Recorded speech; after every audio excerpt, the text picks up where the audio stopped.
Graça e paz, meus queridos, graça e paz a todos. Que Deus possa nos abençoar, que Deus possa nos conceder a tua graça, a tua misericórdia. Eu gostaria agora de estar falando um pouquinho aí a respeito da sacudidura que haverá,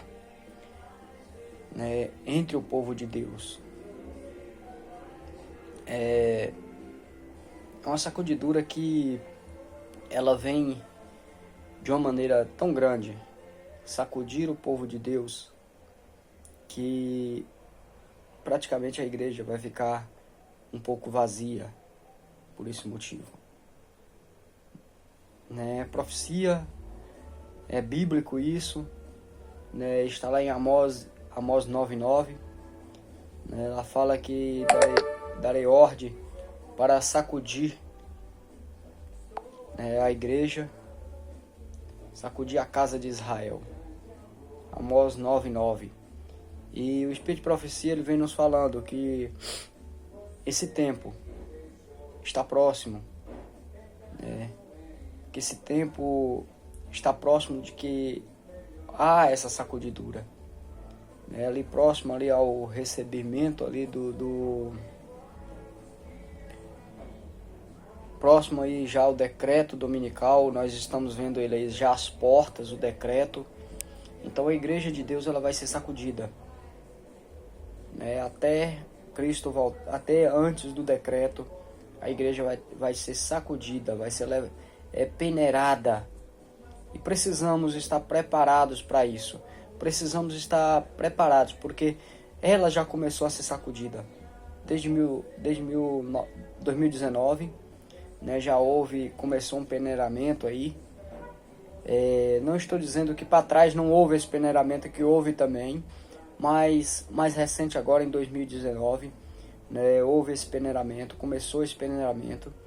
Nós vimos que através da pandemia, aí que aquelas leis que não poderiam vir à igreja, não podia estar aglomerando, e muitos deixaram de vir à igreja, muitos deixaram ali, abandonaram a igreja, estava procurando só um pretexto para não vir mais para a igreja.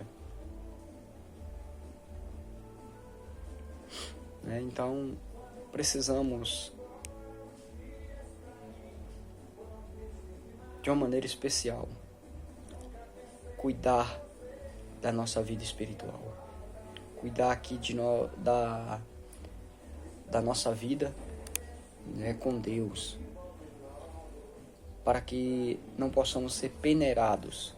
Mesmo que sejamos peneirados, vamos ser peneirados, nós não podemos passar pelos buracos da peneira, mas ficarmos em cima. Então aqui eu gostaria de ler um texto aqui da irmã White, que ela diz assim, ser membro da igreja não é garantia de salvação. Então, meus queridos, ser membro da igreja aqui não é garantia de salvação. Não é porque eu sou um adventista que eu tenho a garantia de ser salvo. Não, quem me salva é Jesus, não é a igreja. Quem me salva é Cristo. É a minha comunhão com esse Cristo, com esse Deus maravilhoso. Ela disse assim, uma solene declaração que faço à igreja, de que nenhum entre 20 dos nomes que se acham registrados nos livros da igreja estão preparados para finalizar sua história terrestre e achar-se-ia tão verdadeiramente sem Deus e sem esperança no mundo como um pecador comum. Ela disse que não estariam preparados. De 20, nenhum estaria preparado. Estavam preparados, mas poderia preparar. Ela diz assim, é uma solene declaração que faço à igreja de que nenhum entre 20 dos nomes que se acham registrados nos livros da igreja está preparado. Mas pode se preparar. Pode se preparar para esse evento, para esse grande peneiramento. Então, é um convite que eu faço a você. Prepare-se. Prepare para esse grande evento, que é o peneiramento que vai haver dentro da igreja. Prepare, irmãos. Prepare que esse peneiramento, ele vai acontecer. Às vezes nós pensamos assim, mas isso não vai acontecer comigo. Eu sou cristão, eu sou um adventista do sétimo dia. Ser adventista, irmão, não é prerrogativa de salvação. Adventista do sétimo dia não é prerrogativa de salvação. Não é porque eu sou adventista porque eu vou estar salvo. Não, de maneira nenhuma. De maneira alguma, ser adventista lhe dá o direito da salvação. Ser adventista lhe dá o direito de estudar a palavra de Deus, estudar o Espírito de profecia e crer no Cristo Salvador. Esse é o direito que dá a igreja. Para quem é membro, estudar, buscar esse Salvador. E mais à frente, no mesmo livro, Eventos Finais, aqui ela vem falando aqui de... esse é precisamente o tempo em que o genuíno será mais forte, né? Aqui ela vem dizendo antes, aqui, no capítulo 12, haverá uma sacudidura da peneira no devido tempo. A palha precisa ser separada do trigo. Por se multiplicar a iniquidade, o amor de muitos está esfriando. É o amor de quem? É do povo lá fora, do mundo? Não. O mundo não tem amor. Não tem amor por nada. Ele está falando de dentro da igreja. É o amor daquelas pessoas que estão dentro da igreja, dentro das organizações adventistas.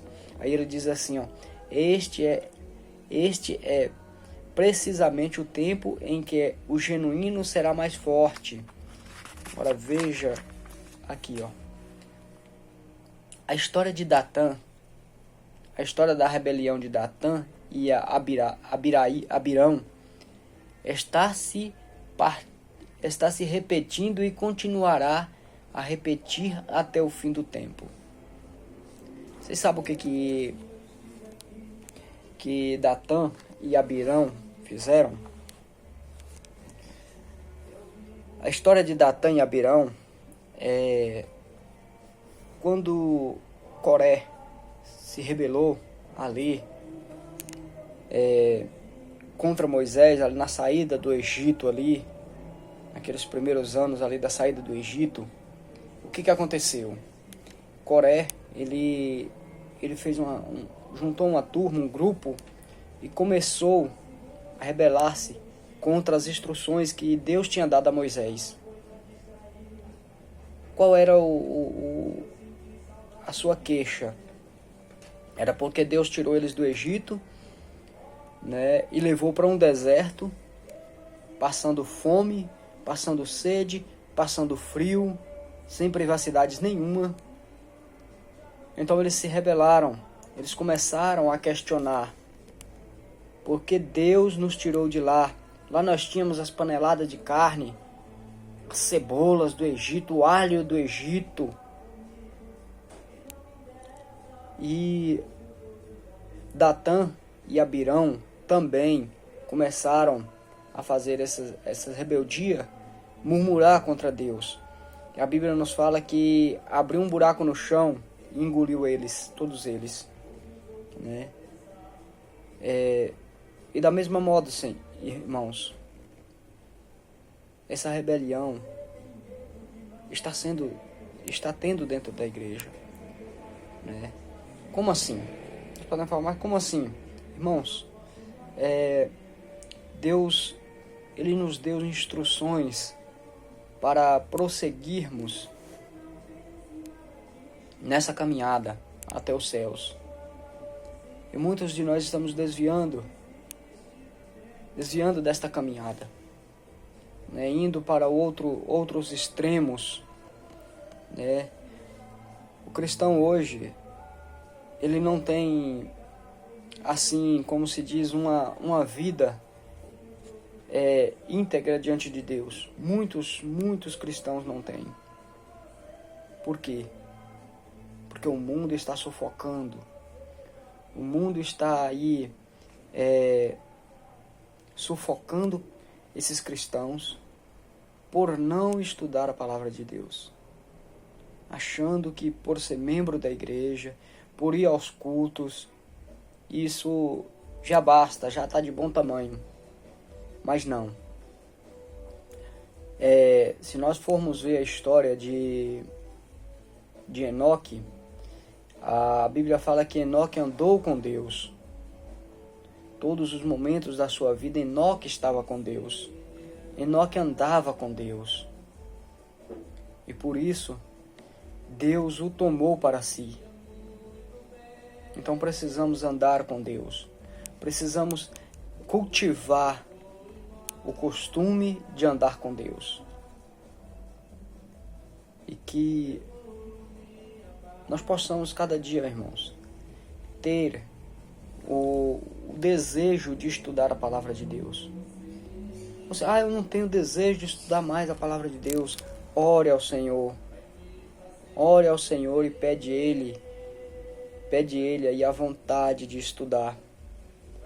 Pede que o Espírito Santo te dê vontade de estudar a palavra de Deus. Pede ao Espírito Santo sabedoria para discernir aí a palavra de Deus. Não foi sem luta, irmãos, que os apóstolos venceram. Não foi sem luta que os mártires venceram. Não foi sem luta, irmãos, que Guilherme Miller, Martinho Lutero, João Hus conseguiram ser vitoriosos. Muitos deles foram mortos com um estilo de crueldade, outros queimados em praças públicas,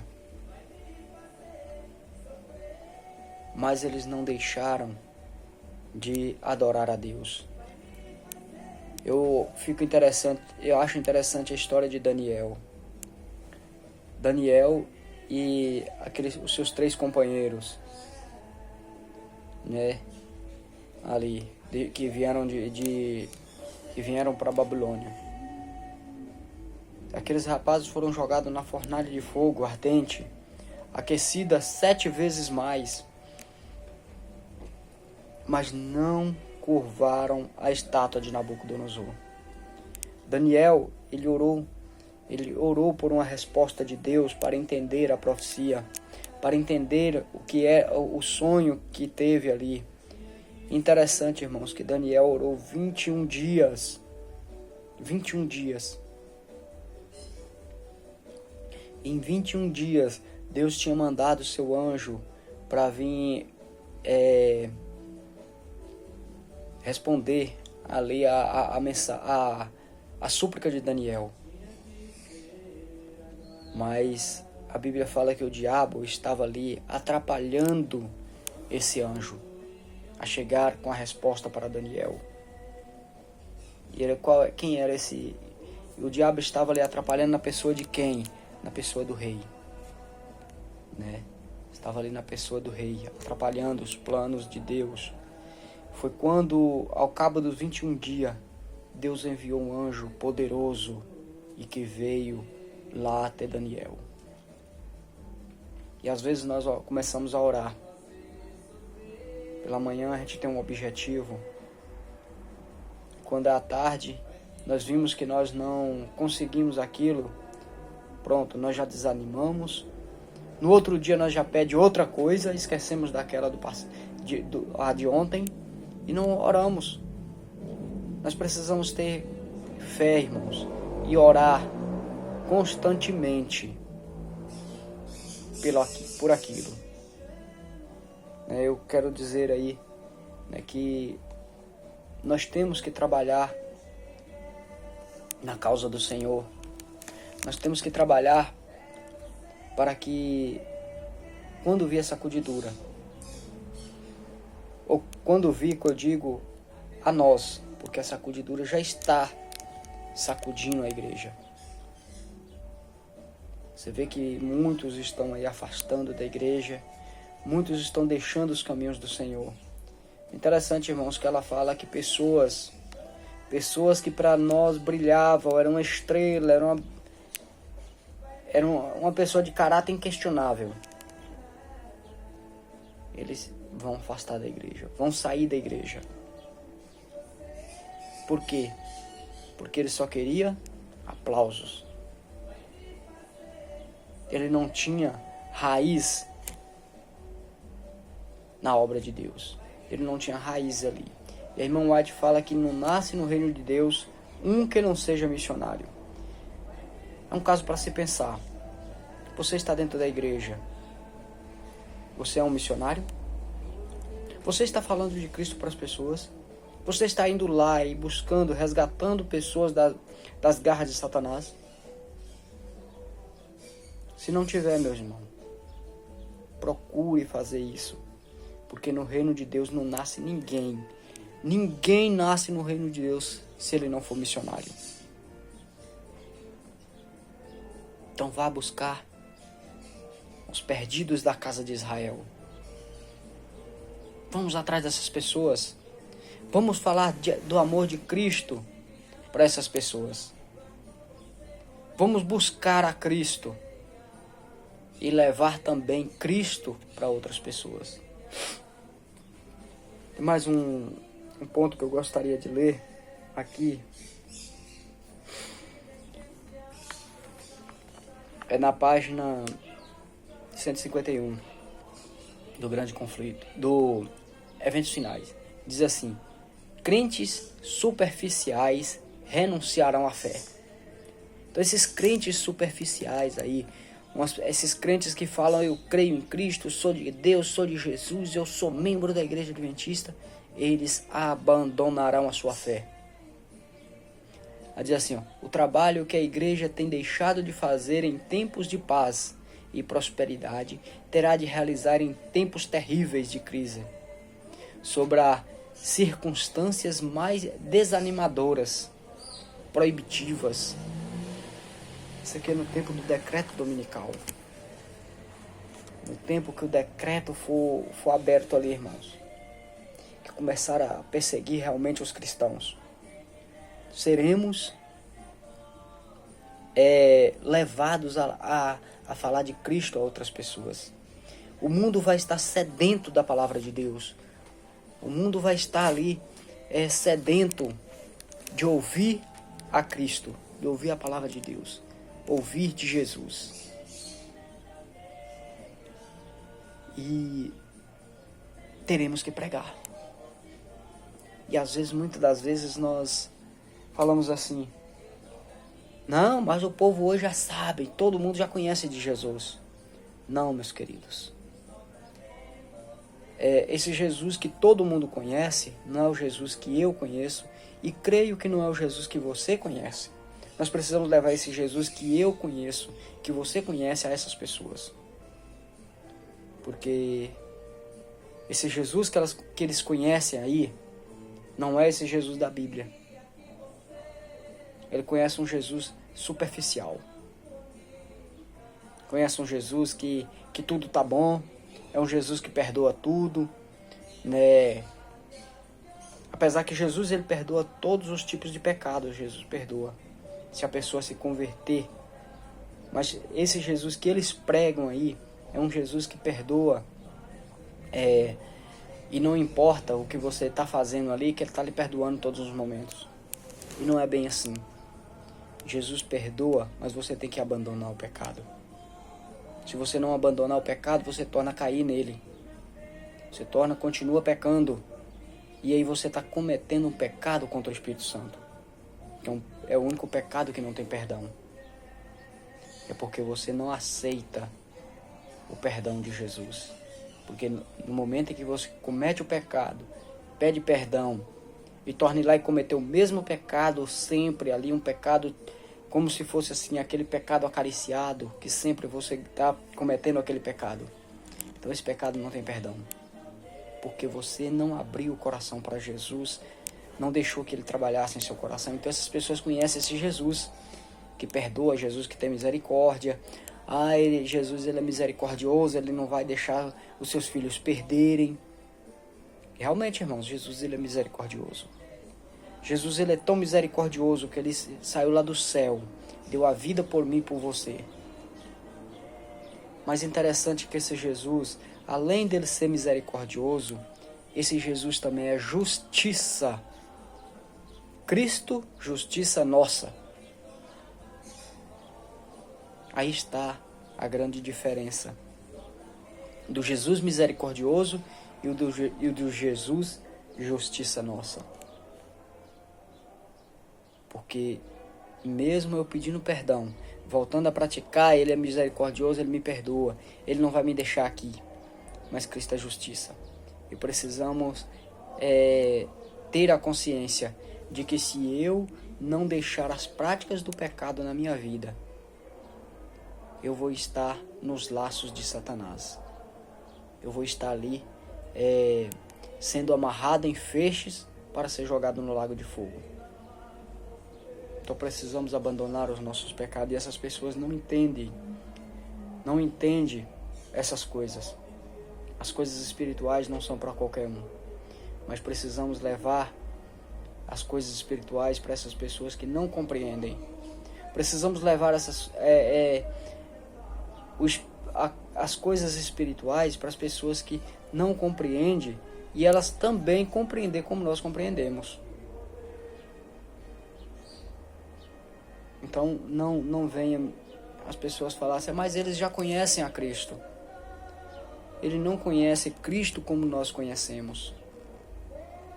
Eles não conhecem Cristo como nós o adoramos. Então essas pessoas, elas têm a necessidade desse Jesus, mas não sabem como buscar. E nós precisamos ir lá e ensinar ela como buscar a Cristo, como buscar a Jesus, como adorar a Jesus. O decreto dominical está às portas, irmão. E precisamos, de uma maneira muito especial,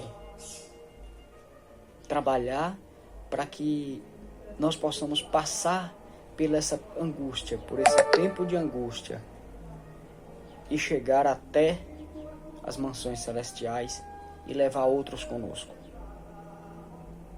Quão maravilhoso vai ser chegar lá, irmãos, e ver amigos, colegas, ver pessoas que nós levamos o Evangelho para eles. Vai ser muito maravilhoso.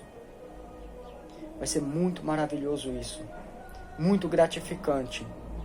Não que eu queira me exaltar quando eu chegar lá, não, mas vai ser uma alegria muito grande de ver irmãos lá que aceitaram quando você chegou para ele e falou, Jesus te ama. E eles aceitaram. E vai estar conosco lá.